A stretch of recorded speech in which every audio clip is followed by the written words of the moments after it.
ইতিমধ্যে আপনাদেরকে একটা আপডেট দিয়ে রাখি। মঙ্গলবার বাংলাদেশ ডেপুটি হাই কমিশনের সামনে সনাতনীরা যান প্রতিবাদ করতে বাংলাদেশের দীপু চন্দ্র দাসের যে হত্যা হয়েছে তার বিরুদ্ধে। তারপর আপনারা জানেন ঠিক কি হয়েছে, মারধর করা হয়েছে, সরিয়ে দেওয়া হয়েছে, নাক ফেটে গেছে কারোর, রক্তাক্ত হয়েছেন সনাতনীরা এবং গ্রেফতারও করা হয়েছে।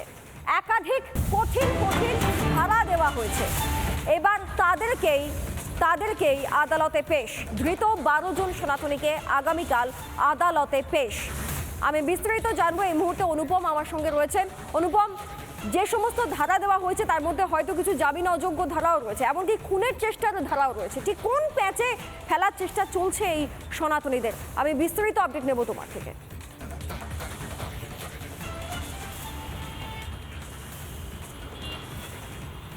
দেখো, মঙ্গলবার যে ঘোষিত কর্মসূচির ডাক দেওয়া হয়েছিল হিন্দু জাগরণ মঞ্চের তরফে, যে তারা বাংলাদেশ হাই কমিশনের উদ্দেশ্যে রওনা দেবেন এবং রাস্তাটা ছিল ঠিক পার্ক স্ট্রিট থেকে, যে রাস্তা একেবারে সরাসরি এক্সাইড হয়ে হাই কমিশনের দিকে যাচ্ছে এই রাস্তা, এবং রুট আগে থেকে বলা ছিল। কিন্তু যখন এই হিন্দু জাগরণ মঞ্চের সদস্যরা বা বাংলাদেশ হাই কমিশন থেকে প্রায় 150 থেকে 200 মিটার দূরে তাদেরকে পুলিশ আটকে দেয়, এরপরে পুলিশের সাথে বচসা এবং ধাক্কাধাক্কি, তাতে বেশ কয়েকজনকে আটক করা হয়। গতকাল তুমি জানো হিন্দু জাগরণ মঞ্চের যারা মহিলা সদস্য রয়েছেন তারা ছাড়া পেয়েছেন কয়েকজন, কিন্তু এখনও পর্যন্ত বেশ কিছু পুরুষ তাদেরকে ভেতরে আটক করে রাখা হয়েছে এবং তাদের যে ধারাগুলো দেওয়া হয়েছে তাতে জামিন অযোগ্য ধারা রয়েছে একাধিক। ফলে আগামীকাল তাদেরকে ফের আলিপুর আদালতে তোলা হচ্ছে। আজকে এই মঙ্গলবারের ঘটনা নিয়ে আজকে একটা প্রতিবাদ কর্মসূচি ছিল ধর্মতলায়।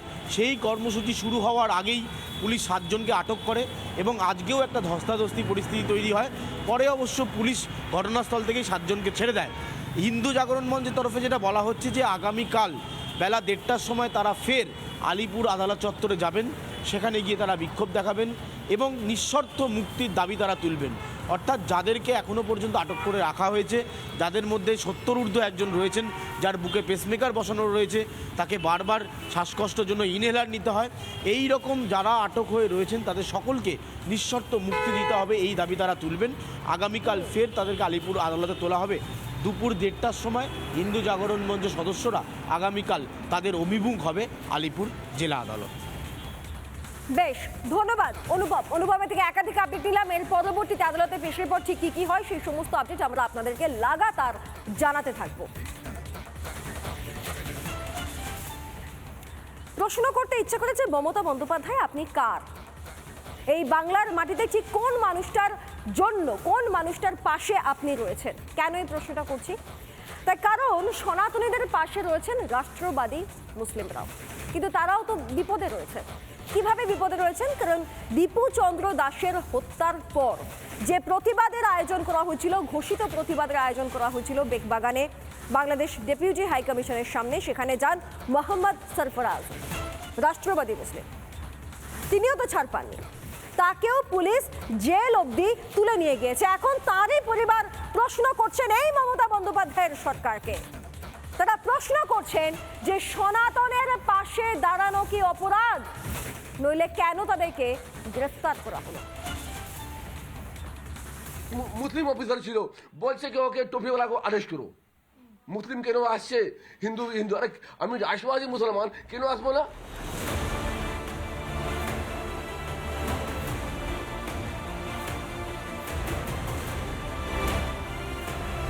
সনাতনীদের সুবিচার চেয়ে পথে নামা অপরাধ? হিন্দুদের সুবিচার কি মুসলিমরা চাইতে পারে না? যত ভারতীয় আছে, ভারতীয় মুসলমান আছে, সবে বিরোধ করতে হবে। কেন বিরোধ করবে না? সবে মিলে বিরোধ করবে।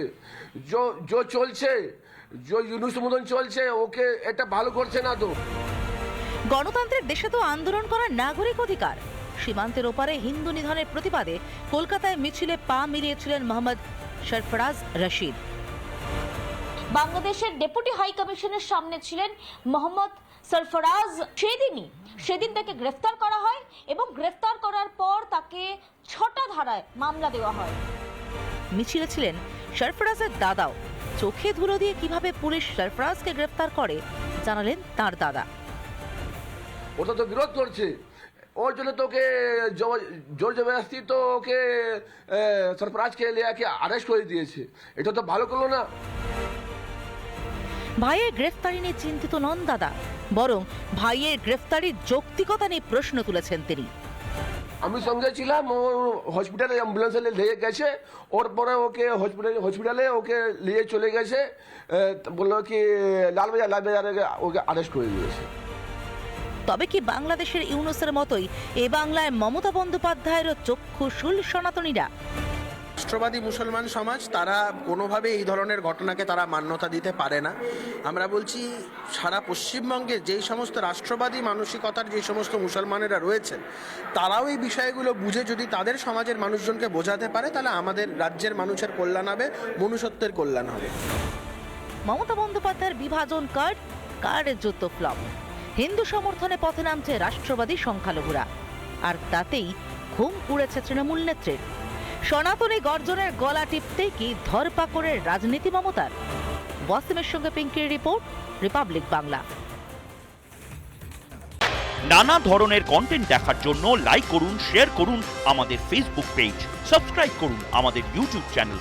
পাশাপাশি অন্যান্য ব্রেকিং নিউজের জন্য অবশ্যই চোখ রাখুন রিপাবলিক বাংলায়।